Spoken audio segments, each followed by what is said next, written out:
Hello, મારી ચેનલમાં તમારું સ્વાગત છે। આજે બનાવીશું ઋષિ પાંચમ નિમિત્તે સામો ખાવાનું ખૂબ જ મહત્વ હોય છે। તો સામામાંથી બનતી પૂરી અને સૂકી ભાજીની રેસીપી। તો ચલો ફટાફટથી રેસીપી શરૂ કરીએ। અને જો તમને આ રેસીપી પસંદ આવે તો મારી ચેનલને સબસ્ક્રાઈબ કરવાનું ન ભૂલતા। હવે સૌપ્રથમ સામામાંથી પૂરી બનાવવા માટે મેં અહીં 1 કપ જેટલો સામો લીધો છે, જેને આપણે 2 વખત પાણીથી ધોઈ લેશું અને ત્યારબાદ આ પાણી છે એ કાઢી લેવાનું છે। અને હવે આમાં સામો ડૂબે એના કરતાં થોડું વધારે પાણી છે ઉમેરીશું, એટલે કે 1 કપ સામા સામે લગભગ 1 કપથી 1.5 કપ જેટલું પાણી ઉમેરી અને એને 1 કલાક માટે પલળવા માટે રાખી દેવાનું છે। તો સામામાંથી પૂરી બનાવવા માટે આ સ્ટેપ કરવું ખૂબ જ જરૂરી છે। હવે 1 કલાક થઈ ગઈ છે, તો સામો છે સારી રીતે પલળી ગયો છે। હવે આપણે આ પાણી છે એ કાઢી લેશું અને ત્યારબાદ મિક્સર જારમાં જે આ સામો છે એને ઉમેરી દેવાનો છે। હવે આપણે આ સામો છે એને પીસતા પહેલાં થોડું મીઠું એડ કરી દઈશું। અહીં વ્રતનું મીઠું છે એ 1/2 ટીસ્પૂન જેટલું એડ કરવાનું અને પાણી હવે ઉમેરવાનું નથી, નીતરી જાય ત્યારબાદ જે થોડું ઘણું પાણી બચેલું હશે સામામાં એ ચાલશે। અહીં મેં જ્યારે સોલ્ટ એડ કર્યું ત્યારે શૂટ નથી થયું, પણ સોલ્ટ એડ કરવું। હવે મિક્સર જારનું ઢાંકણ બંધ કરીને મેં એકદમ ફાઇન છે પીસી લીધું છે। તમે જોઈ શકો છો લિક્વિડ કન્સિસ્ટન્સીનું છે। હવે આપણે આને કૂક કરવાનું છે। તો અહીં એક કઢાઈ લેશું, ગેસની ફ્લેમ છે લો કરી દેવાની અને જે આપણે આ સામાનું મિશ્રણ તૈયાર કર્યું છે એને કઢાઈમાં એડ કરી હવે કોઈ જ વસ્તુ એડ નથી કરવાની, જસ્ટ એને લો ગેસની ફ્લેમ પર સતત ચલાવવાનું છે। સતત ચલાવવાને લીધે થોડી વાર પછી એ થોડું થીક થવા લાગશે। તો લગભગ લો ગેસની ફ્લેમ પર 4 થી 5 મિનિટ જેવો સમય લાગશે, હાઈ ગેસની ફ્લેમ ન કરતા, કારણ કે તરત જ એ ચીપકવા લાગે છે। હવે તમે જોઈ શકો છો કે ધીમે ધીમે મિશ્રણ છે થીક થવા લાગ્યું છે। આપણે આને કોઈ પણ આપણે લોટ બાંધીએ એ કન્સિસ્ટન્સી સુધી એને ચલાવવાનું છે। હવે તમે જોઈ શકો છો કે જેવું આ મિશ્રણ થીક થવા લાગે ત્યારે મિશ્રણને છોડવાનું નથી, સતત એને ચલાવવાનું છે, નહીંતર એક સાઈડે બેસવા લાગશે અને કલર એનો બ્રાઉન થવા લાગશે। આપણે આ જે લિક્વિડનો કલર વ્હાઈટ જ છે, તો જો સતત તમે ચલાવશો તો આ એકદમ વ્હાઈટ જ રહેશે, કારણ કે જે સામાની પૂરી છે એ પણ જ્યારે તમે ફ્રાય કરો તો પણ એકદમ વ્હાઈટ જ બને છે। તો આ મિશ્રણ ચલાવતી વખતે આટલું ધ્યાન રાખવાનું કે મિશ્રણ ચીપકે નહીં।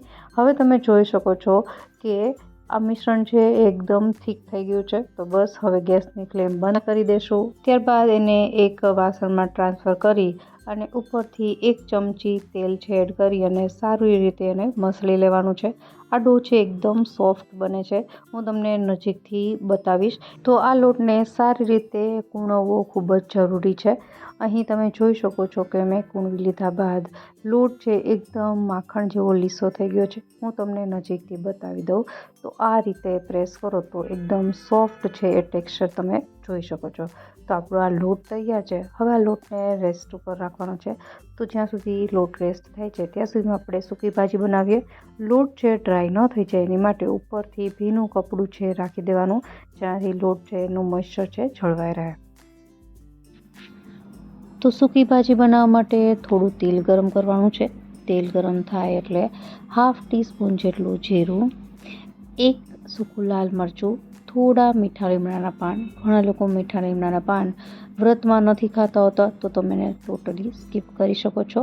હવે આપણો વઘાર તૈયાર છે। સૌપ્રથમ આપણે અહીં મોળા મરચાં ઉમેરીશું, તમે તીખા પણ ઉમેરી શકો, અને 1/2 ટીસ્પૂન જેટલી હળદર। હવે આ બધી વસ્તુને એક વખત સારી રીતે મિક્સ કરી લેવાનું છે। એક વખત મિક્સ કરી લીધા બાદ 1 નાની સાઇઝનું ટમેટું છે મેં ઝીણું સમારી લીધું છે એ ઉમેરી દઈશું અને મિક્સ કરી લીધું। હવે અહીં મેં બાફેલ બટેટા છે પહેલેથી જ તૈયાર કરીને રાખ્યા હતા, એને આપણે ઉમેરી દેવાના છે। અને હવે કરીએ મસાલા। તો મસાલામાં 1 ટીસ્પૂન જેટલો કાળા મરીનો પાવડર, 1 ટીસ્પૂન જેટલો ધાણાનો પાવડર, સ્વાદ પ્રમાણે વ્રતનું મીઠું, અને ત્યારબાદ સૂકી ભાજી છે ખાટી મીઠી લાગે એની માટે અહીં 1 ટેબલસ્પૂન જેટલી ખાંડ ઉમેરી છે અને હવે સારી રીતે મિક્સ કરી લેશું। લીંબુ સૌથી છેલ્લે ઉમેરીશું, અત્યારે નથી ઉમેરવાનું। હવે આ ખાંડ છે એ ગળી જાય ત્યાં સુધી આપણે આ બધી વસ્તુને મિક્સ કરીને કૂક કરવાની છે, પાણી એડ નથી કરવાનું। સૂકી ભાજી છે એ એકદમ ડ્રાય જ હોય છે, એટલા માટે અત્યારે હું મસાલા કૂક કરવા માટે પાણી નથી ઉમેરી રહી, પણ ટમેટામાં પણ મોઇસ્ચર હોય છે પાણીનું, અને ખાંડ પણ ઓગળે એટલે પાણી થઈ જાય છે, એટલે ત્યાં સુધી કૂક કરીશું। હવે તમે જોઈ શકો છો કે સારી રીતે બધી વસ્તુ મિક્સ થઈ ગઈ છે। ગેસ બંધ કરી દઈશું અને સૌથી છેલ્લે આપણે ઝીણી સમારેલી કોથમીર અને અડધા લીંબુનો રસ ઉમેરી દેવાનો. તો આપણી આ સૂકી ભાજી તૈયાર થઈ ગઈ છે. એને સાઈડમાં રાખી દઈએ અને હવે જે આપણે સામાનો લોટ બનાવ્યો હતો એમાંથી પૂરી બનાવીએ. તો અહીં ભીનું કપડું આપણે રાખ્યું હતું એટલે લોટ છે એકદમ સરસ મોઇશ્ચરવાળો છે. તેલ પણ લગાવવાની અત્યારે જરૂર નથી. હવે આપણે આમાંથી એક મીડિયમ સાઇઝનો લુવો બનાવી લેશું અને ત્યારબાદ અહીં મેં એક પ્લાસ્ટિક શીટ લીધી છે જેને આપણે તેલથી ગ્રીસ કરી લેવાની અને ત્યારબાદ આ લુવો રાખી અને ઉપરથી આપણે એને ધીરે ધીરે વેલણની મદદથી આ રીતે વણી લેવાની છે. એકદમ પાતળી નથી વણવાની, થોડી સેમી થીક રાખવાની જેનાથી પૂરી છે એ જ્યારે તમે હાથમાં લ્યો તો એ તૂટી ન જાય. તો આપણી આ પેલી પૂરી વણાઈને તૈયાર થઈ ગઈ છે. હું તમને નજીકથી બતાવી દઉં તો આ રીતની પૂરી છે વણવાની છે. હવે આ પૂરી છે એવી જ રીતે બીજી બધી પૂરી વણવાની છે અને જે તમે લુવા લ્યો છો એ બધા ઢાંકીને રાખવાના જેનાથી એકદમ ડ્રાય ન થઈ જાય. તો બધી પૂરી વણાઈ જાય ત્યારબાદ આપણે તળી લેશું. તો અહીં તેલ મેં એકદમ હાઈ ગેસની ફ્લેમ પર રાખ્યું છે. સારું એવું ગરમ થાય ત્યારબાદ જ પૂરી એડ કરવાની અને તમે જોઈ શકો છો કે પૂરી એડ કર્યા બાદ છારાની મદદથી આ રીતે થોડું કરશો એટલે પૂરી છે ફૂલવા લાગશે. તો આ રીતે આપણે સામાની પૂરી તૈયાર કરી લેવાની છે. તો અહીં તમે જોઈ શકો છો કે પૂરી છે ફૂલીને તૈયાર થઈ ગઈ છે. આ રીતે બીજી બધી પૂરી પણ તળી લેશું.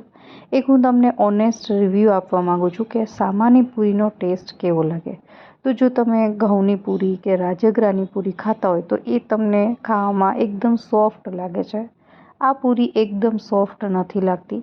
મારો ઓનેસ્ટ રિવ્યૂ એવો છે કે જો તમે રાજગરાની અને ઘઉંની પૂરી ખાધી હશે તો એકદમ એવા ટેસ્ટનો માઇન્ડસેટ સાથે તમે જો આ પૂરી ખાશો તો તમને નહીં ભાવે, કારણ કે આનો પૂરીનો ટેસ્ટ થોડોક ચોખાની પૂરી તમે બનાવો એ ટાઈપનો આવે છે.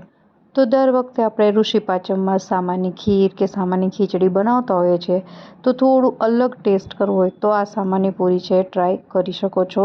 એટલા માટે જ મેં ઓનેસ્ટ રિવ્યૂ આપ્યા છે. કદાચ તમને ભાવે પણ ખરી અને ન પણ ભાવે. મારા ઘરે પણ એવું જ થયું છે. અમુક લોકોને ભાવી છે, અમુક લોકોને નથી ભાવી.